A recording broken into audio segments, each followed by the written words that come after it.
4 জুলাই বৃহস্পতিবার।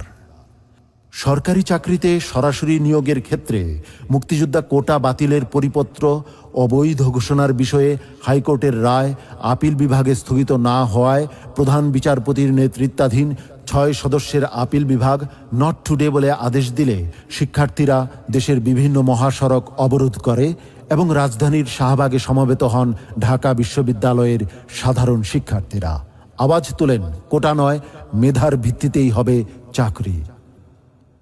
এদিন এক বিবৃতিতে সরকারি চাকরিতে অযৌক্তিক ও বৈষম্যমূলক কোটা পদ্ধতি পুনর্বহালের প্রতিবাদে ইসলামী ছাত্র আন্দোলন বাংলাদেশের কেন্দ্রীয় সভাপতি নুরুল বশর আজিজি ও সেক্রেটারি জেনারেল মুনতাসির আহমদ চলমান শিক্ষার্থীদের আন্দোলনের প্রতি সংহতি প্রকাশ এবং ছাত্র আন্দোলনের সারা দেশের নেতৃবৃন্দকে আন্দোলনের সাথে থাকার আহ্বান জানান। নেতৃদ্বয় সরকারকে হুঁশিয়ার করে বলেন, শিক্ষার্থীদের যৌক্তিক দাবি মেনে না নিয়ে দমন নিপীড়নের পথ গ্রহণ করলে তার পরিণতি শুভ হবে না।